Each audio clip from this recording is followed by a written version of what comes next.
Hello and welcome to JRock's Babylon. I am your host, Jason JRock Houston. We got with us drummer and author Joey Cassata. We're talking to him about his book today, Kids Drummers. And I got mine on Amazon. I think that's probably the best place to get it. Probably get it in most bookstores. So a great place to start, Joey, is talk about writing the book, how you decided to do it, and why. Well, first, thank you, dude, so much for having me. It's an honor to be here. Yeah, so listen, I've been writing books for a little while. I'm a drummer I'm a musician by heart, and a few years ago, autobiography. It's called Start With Drummer's Journey Roll to TV to Broadway, and I kind of got this right. And since I've been spitting out books, one or two a year, wrestling books. I'm a really big fan, and decided to get hold of Kiss. So me, obviously, being a musician, being a drum trade, my whole is dedicated to drums. I saw Peter Criss at Madison Square Garden, 5 years old. I saw that rise on that drum riser, and there was nothing I ever wanted to do but that. So I Wow. said when I wrote the World Kiss to write. Listen, there's been dozens and dozens and maybe hundreds of Kiss, but I really want to dive deep into the drum. Wanted to dive deep into ins and outs of the three series of these drummers, how they kind of pair with each other through the years. And kind of the first gist of write this book. I wanted, obviously, Peter's early years. I wanted to show while Peter was in Kiss, in 1975, 7, 8, what was Eric at that time? He was a stove and he was doing this and he was doing that and playing in disco bands all throughout New York. And at the same time, Eric Singer was a little young. What was he doing You know, before I even write anything down on a piece of paper? My concept, I wanted to show the timeline of the three. you did a great job of that. That's the thing I love the most about the book. You're telling each guy's story as they kind of coexist in the world, and it's just a great thing. It's the drummer's perspective, being a drummer, obviously. Now, obviously, like Peter Criss is the first drummer, so I wrote a few things down. It says, ask Joey about being pictured. Okay, this is the thing I seen in the you talked about in the book. You were pictured on the 100th anniversary Ludwig poster next to your hero Eric Carr, and this happened in 2009. I mean, here, look, it's hanging above me right here. Oh wow, that's pretty special, my friend. Yeah, I mean, again, it was, and that's why I have it blown up. They sent me this big copy of this banner. It was one of the biggest honors. I've been a Ludwig endorser and artist for over 20 years now, and I think it was 2009 was their 100th. Let me look. Yeah, yeah. Yep, 1909 to 2009 was 100th anniversary. Wow. And there's a big music convention in California every year called, I'm not sure if everyone knows it, but NAMM is a really big music convention. It's not necessarily open to all the public, but a lot of the dealers and musicians go and we kind of check new gear for the year and some autograph lines and stuff like that. When I showed up in 2009, a TV show called JRock on the time, and we were flying high. ZO2, my original band, was really taking off, and JRock on the air. So things were great from my career Mhm. on the upswing. But when I got to the Ludwig booth to kind of greet everyone and say hello to everyone, they showed me the picture for the 100th of it to this interview. But no, they showed me it, and then I saw the private NAM, and I was literally side by side. The top row is, I mean, listen to this. I don't know what the F I'm doing in this top row, but the top is Ringo Starr from right to left. Ringo Starr, John Bonham, me, Joey Cassata, Eric Carr from Kiss, Van Halen, Buddy Rich, and Bunny Carlos. So, Wow. I mean, this is, a group that I was in, and it was just an honor to be not only on this poster and featured in its 100th anniversary, but next to All all those of my legends, right? heroes. And it's It's interesting. it's insane. like we know Eric Carr, of course, and Peter Criss were influenced by guys like Buddy Rich and John Bonham. They're up there, you know. So that's pretty cool. Now, what I was getting ready to say about Peter Criss is it says early in your book, Paul is quoted as saying in regards to Peter Criss, he wasn't the greatest drummer, but he played like a street fighter. So again, you know, these guys had their issues over years, but like apparently right from the beginning, they were kind of criticizing how he played. Yet they took him in the band, you know. Yeah, listen, I think that was thoughts by Paul F. many years later during the early Kiss years. And if anyone has bought any of the new sets, especially like the Kiss Alive just came out, listen to the raw track, all those live performances from the Alive tour, the Kill tour. He is an absolute monster. He is him and Ace have this fire underneath them.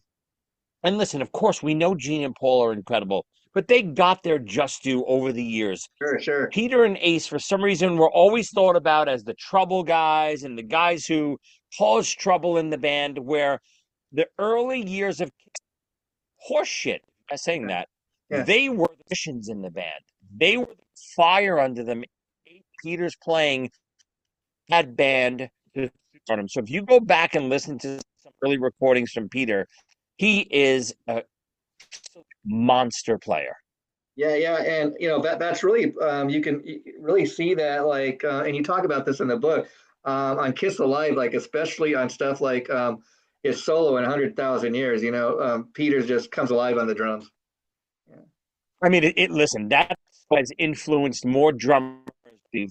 The only person that influenced more drummers at the time from one incident was maybe Ringo. He yeah, appeared on the Ed Sullivan. yeah. I really, truly, and big as a player, Bonham and his influence. I one Bonham thing. I mean, obviously Moby Dick, but Sure. Peter had that flow on 1,000 years on Kiss Alive 1 that I truly influenced more drummers than besides that Ringo on Ed Sullivan. Yeah, and you know even maybe God of Thunder too. His solo in God of Thunder, that's equally as impressive. Um, you know, and And also listen, I'm not sure if you. So I also host a podcast called Podcast. We're live every 7 p.m. on YouTube, but I had Peter over my house wow, right for the New Year. It was December 30th. Peter and his lovely wife came over. We had dinner. We had cannolis. Peter had a big glass of milk. We actually did an episode of, but during the night, he was here for 6 or 7 hours, and Peter came down to studio. My daughter's a drummer. I'm a drummer. Peter's the reason why it comes in. wow, Peter literally sits behind my kits. So you can see some back wow, there, that wow. big Yeah, yeah. Ludwig back there. Peter signed that kit and started playing 100 Years solo. Wow, wow, wow. And I was blown away. There's some pictures of it on my Okay, I'll socials have to and check that stuff, out. on Now, Facebook. I see, But I got to ask, because I see you got in the background the new Peter Criss album. And I got to tell you, the diehard Kiss fan myself, it's something I was waiting. I mean, I honestly didn't know we'd ever get another Peter Criss album at all. You've been talking about this rock album for years. I tell you, when I got it, it did not disappoint. In fact, I dare go on record saying I liked everything he's done, but I got to say that's probably the best solo thing he's ever done. listen, knew what to expect. He's been promised rock album for many, many years. But listen, Peter's just 80, and we never knew actually gonna get this album he was talking about for years. Not only the album, but I believe Peter delivered his record Yeah, yeah, in the 80th year on the earth. So that record, top to bottom, I think it's so strong. And if you could see, I have the Ace Frehley right yeah, there. yeah, yeah, I don't know if you know yeah. drums on most of that record. And that record, 10,000 volts, and Peter's new record are two of the best Kiss releases in the last 30 And could years. you imagine if that's the last thing they both put out? Um, wow, you guys left your mark. You left a great final product. You know, if that's the last thing an 80-year-old Peter Criss gives us, he's going out, in style. Absolutely. Those records will live on forever. Those will live on forever. Of course, those recordings will live on forever. But I'm so happy to see people deliver not only great, but the production sounded great. Sure. It just sounded like a complete thought, if that makes Yeah, sense. yeah.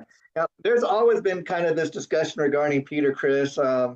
People argue, is he a better drummer, a better singer? I think he can do both. I mean, what's your opinion on that?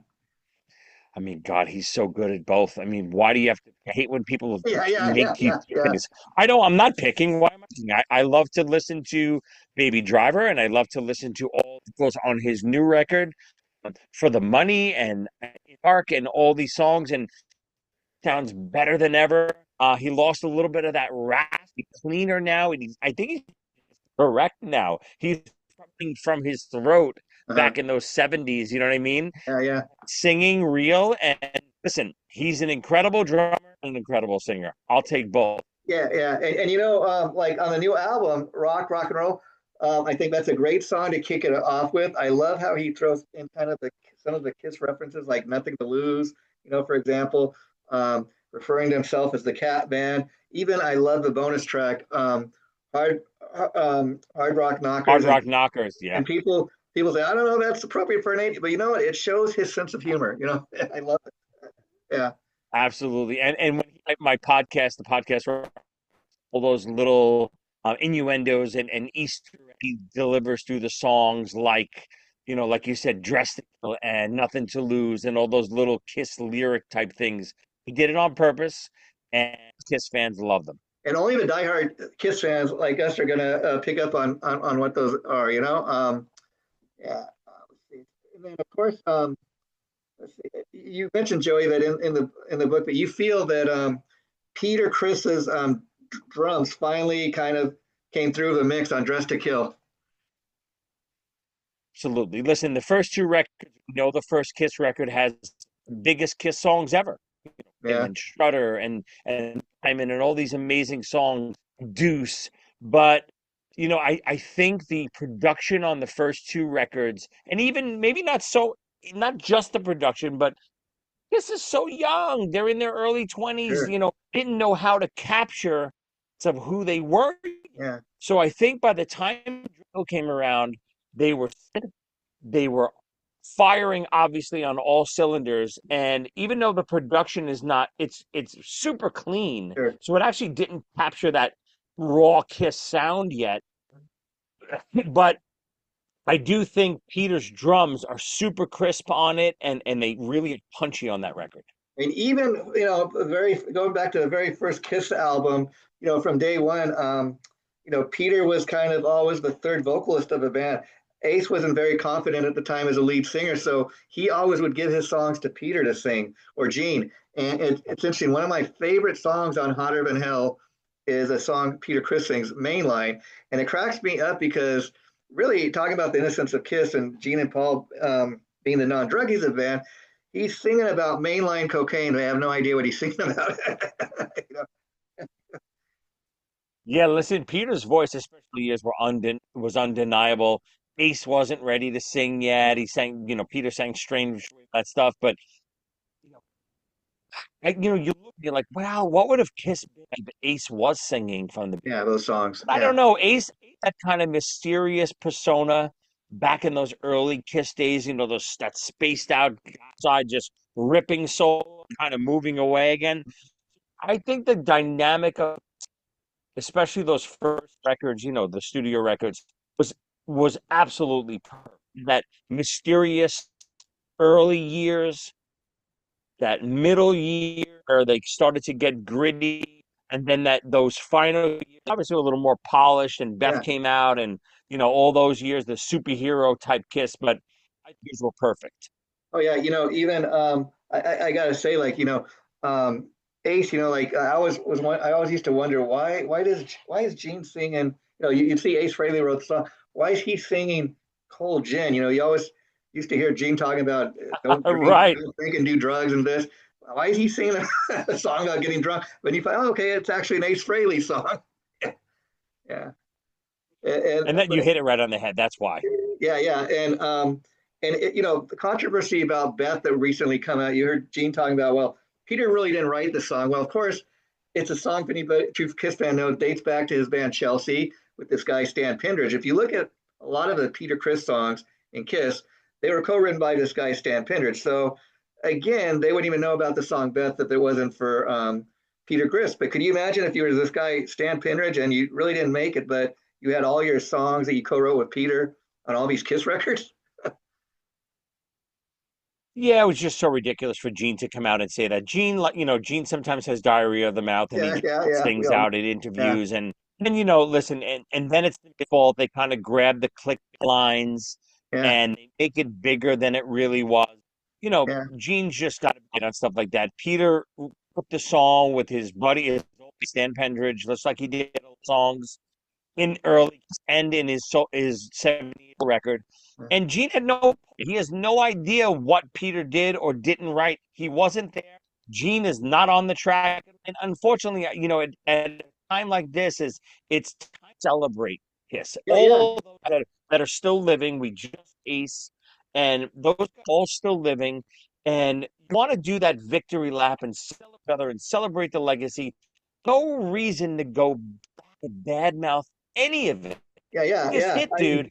yeah, Gene's ego that's because what, yeah. it's on the song. You know what I mean? See, again, as Kiss fans, we think that everybody played on every track, and this and that. And the older you get, you find these things out. Now, I was really interested because even all these years, I thought everybody, but apparently, just like Bob Ezrin and Peter, pretty much are primarily. I was interested in reading the book. It mentions that Gene and Paul really aren't on the track at all because they were against the track from the get go. Yeah, And listen, maybe that's the reason after all these years they resent it a little bit. I know Peter, big portion, which means he writes to the song, whether you're liking it, whether you're putting it, whether they're using it for DVD, it is. And I think Peter, sometimes because it's yeah, his song, use it, and he's not getting paid for it, whatever. And I think Gene and Paul do that. I get it. Listen, it yeah, is, but it's time to put all that stuff behind you and celebrate. God, they just did the Kennedy Center honors, gigantic ceremony honoring them, their history, and they still have to talk bad about each other. yeah, yeah. I mean, I love the Kennedy honors that because Kiss have never been a band that really got these kind of awards, and finally, after retiring 50 years, they're finally in the business. They're finally getting recognized. Gene and Paul are going to be recognized in June for by the Songwriter Academy or whatever it is, and so they're finally getting the recognition. I was glad to see they at least had a tribute there to Ace. They got all this backlash at how dare you do these awards and take an honor from the president, but I think it's more about honoring Kiss and what they brought to the music industry the last 50 years and honoring them. Yeah. Couldn't agree more. Again, Kiss is my band. It's the why I'm a musician today. I owe everything to them. Whether it's for their music, their philosophy over the years, even things like when I write my books or I create a TV show, create this or I create Yeah. that, it all stems from that, those Kiss philosophies. Over the years, Sure. Gene and Paul and Peter and Ace were always like, we create a band that we wanted to stage, that we didn't see Yeah, yeah, because they exactly. weren't there. And that's my motto, for my hope. If I have something, something like this Kiss drummer book, I wanted a Kiss drummer book. I wanted to read about the Kiss drummers and their line and how they paralleled to some instances, and it didn't exist. So Yeah, you know what I did? yeah, Wrote yeah. it. Same thing. We would discuss when we hit record. That I wrote a book about music from here, which is the Kiss album, the concept album, the fantasy concept album, and I was always fascinated with this record, and I always wanted to hear what could this have been if this was a movie this have been if this was a play or a theatrical experience? And it didn't exist. So I wrote the story myself. Well, that takes a lot of initiative. And, the one thing I wish they would put out is like an elder box set for the simple fact. Many Kiss fans, I've collected demos in that over years. There's so many unreleased tracks from that time that didn't make, I never could understand why they did not release, like, if you get the Creatures box sets on there, there's this song that the band King Cobra did, It's My Life, but Yeah. that was originally written for Creatures. That's a great track on there. Now, correct me if I'm wrong, Joey, but I think it was your band ZO2. Didn't the band appear on Eric Carr's Unfinished Business album? We did. So I've been friends with the Carr family for many, many years. Greta, Eric Carr's sister, had out to me over the years to do some work with the family.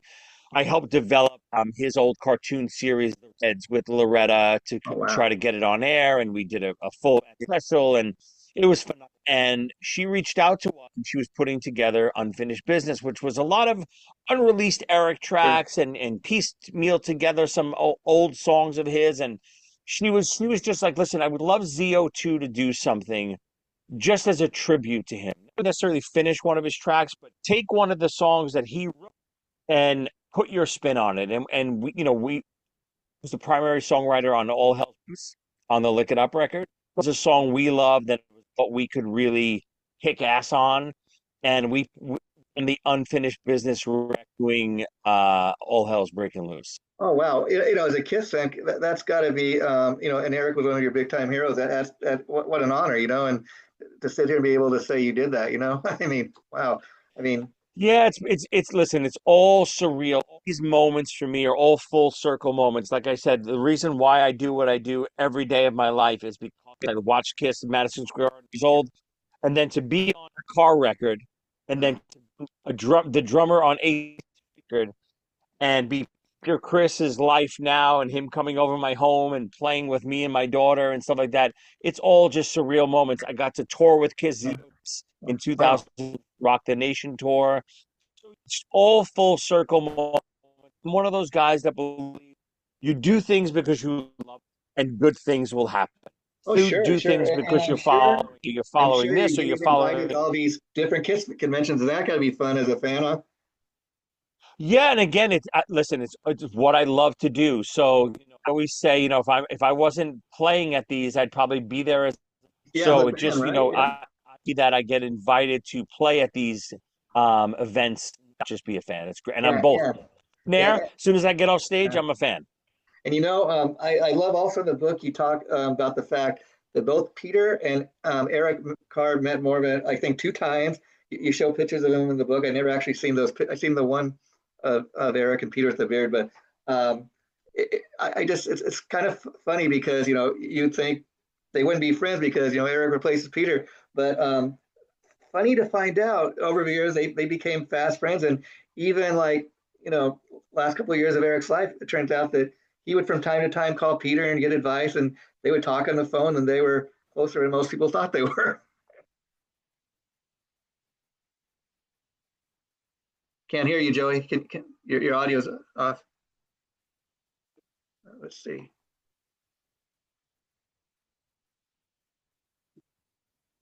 Okay, can't hear you. Okay, well we're waiting for Joey. He's gonna. Hey, hey, Yeah, now we can hear you. I don't know what you happened. got me. You hear me Wait. good? Yeah, now I can. Okay. If I get cut off again, I'll stop and we'll kind of restart. Okay, that's fine.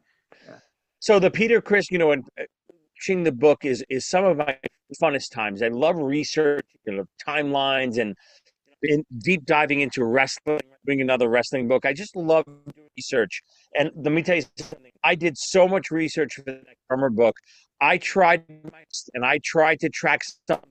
I don't think it exists, but I know that there's the story of when Eric met Eric Singer wow. and on the Paul Stanley solo backstage. I don't remember which show it was. I know they met in a car, famously even to Eric Singer, you're going to replace me one day. Yeah, I And heard I that. know that happened. And, I tracked up a photo. Anyone that had it, I don't Yeah. think it exists. Yeah, I even, of course, I remember reading when Eric Singer joined the band that one of the first things he said is, as excited as I was to get the gig, it's an awful thing to be getting a gig because somebody else died. So, Yeah, I mean, listen, Kiss welcomed him in, but Eric was such a beloved member of Kiss. It was a hard transition for me, and I loved Eric Singer, drummer. sure. I was a big fan of his on the Paul Stanley solo tour. I saw that live. I was only 15 years old, and then I was a big Badlands fan too. I loved that first Badlands record, so I was already a big Singer fan before Kiss. Yeah. But I do understand, and me being a massive Eric Carr fan.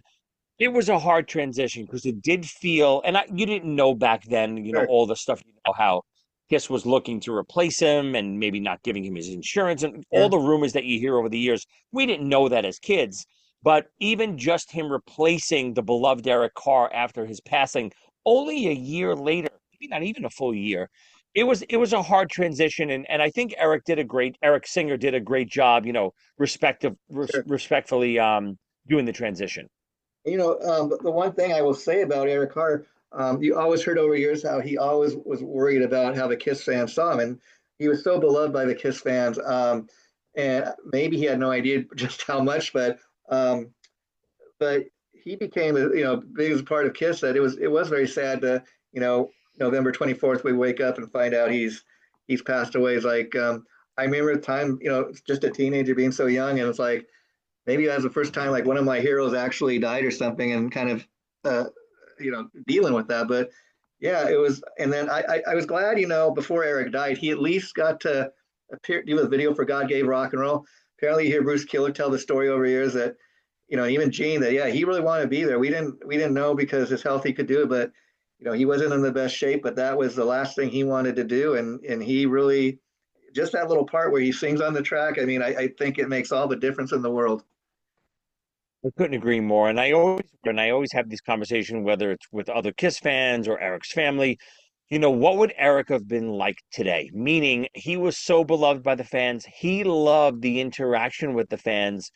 And the interaction with the fans wasn't a regularity. It was no meet and greets, and there was no conventions. None of that existed. Yeah, yeah. So is if Eric was around, whether depending on what would have happened, it didn't even matter.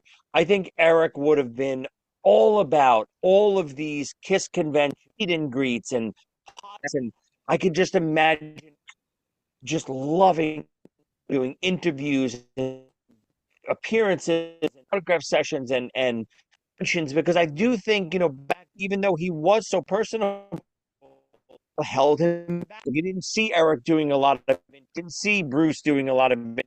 It was the Gene and Paul show. I Yeah, yeah. think if Eric was around today, he would just flourish in this atmosphere. I think he would have launched out a solo career for himself, even if he hadn't remained with Kiss. The fans would have just loved it and followed him just as much. And that's another interesting aspect of the book. You always heard the story about how they bought him a Porsche when he joined the band. I've never seen until your book a photo of that. So that's pretty cool that you were able to get that. Yeah, over the years, a lot of that stuff from Eric stuff, you can probably see in the Eric stuff probably was the most Eric Carr stuff is the most detailed because, like I said, Eric Carr's family, Loretta, sent me so many great, great, great documents included in the book. I have order forms from his Ludwig or, you know, I receipt from a hair appointment on the Yeah, way to yeah, a photo shoot. So there's so much detail. His original press kit yeah. that he sent to Bill Kiss to get the Kiss that has never ever been seen before in public. It's book. You've never seen No. that I included in this I've heard book about it, about but Eric you've never Carr. seen a picture. And Exactly right. And we mentioned before where to get the book. Obviously, Amazon is I'm everything through Amazon.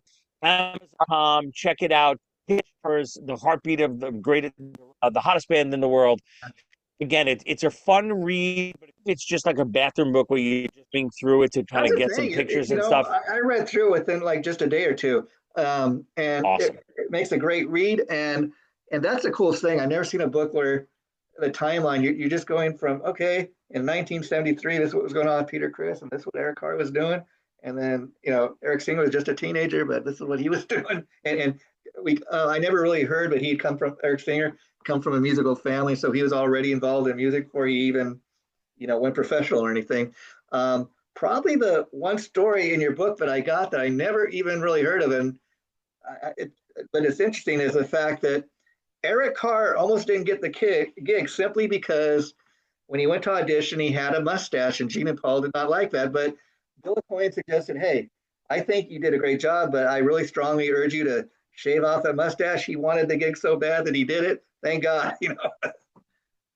And listen, back then, that, and I remember even being in the band in bands, trying to make it, and things like if you didn't have long, you were in my band, I my band.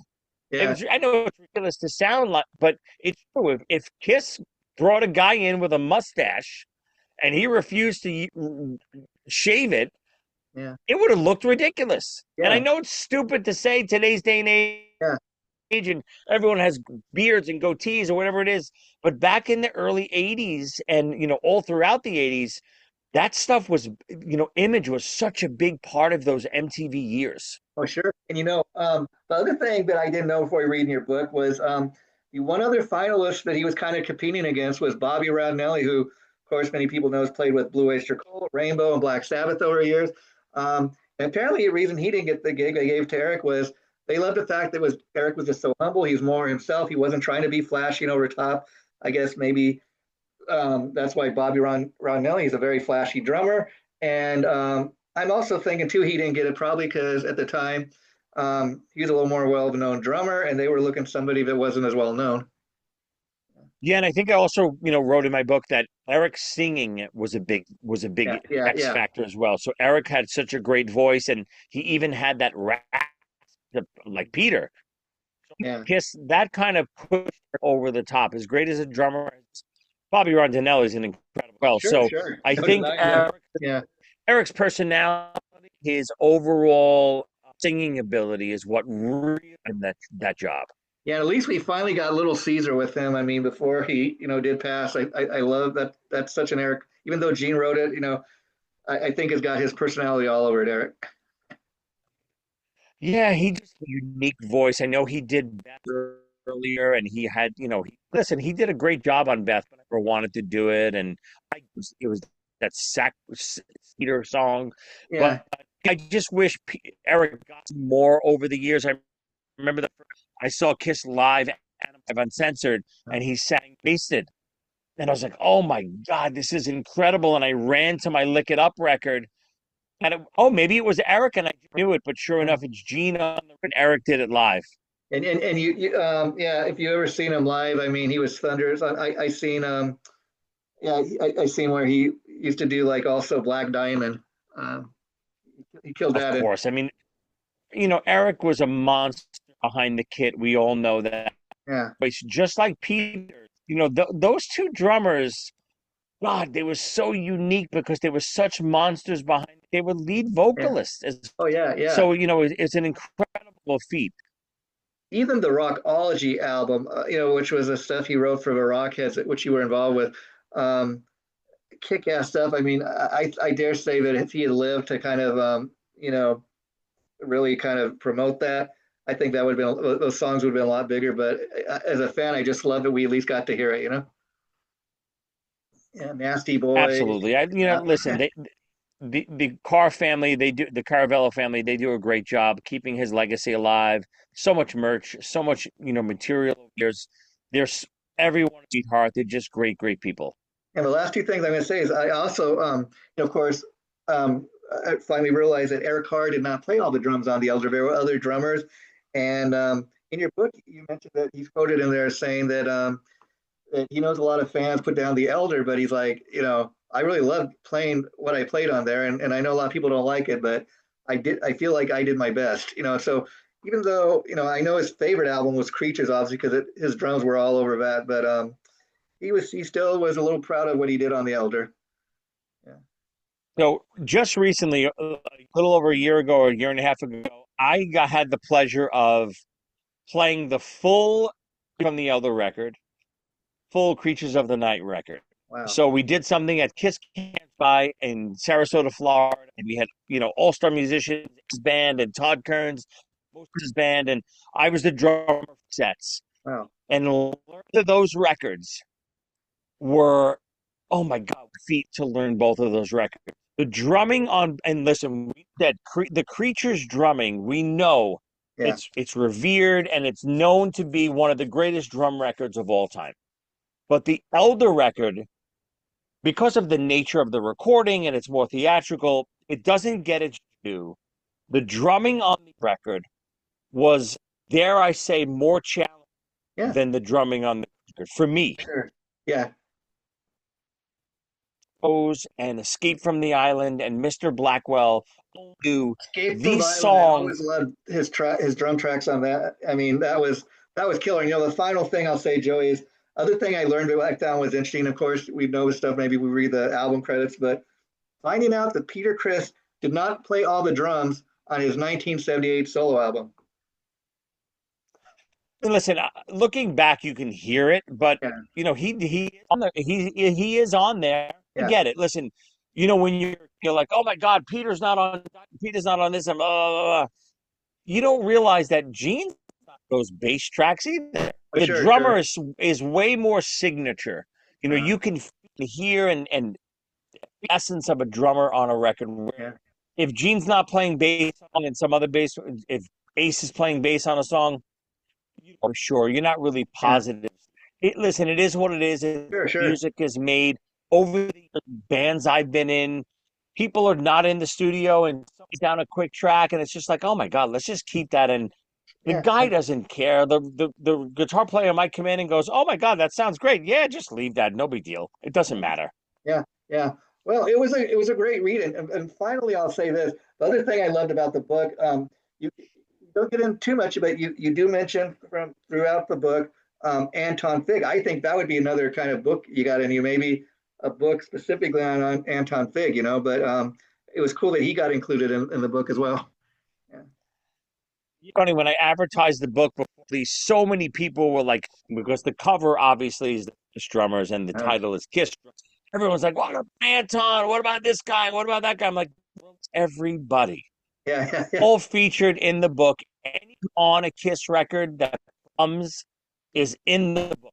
Anton has his own pictures. There's a tons of Anton that probably no one's ever known, his yeah, yeah. background and how he met Ace and all that stuff. So all of that stuff is featured in the book.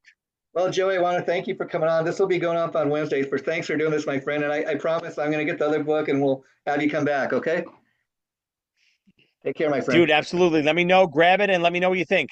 Okay. Bye bye.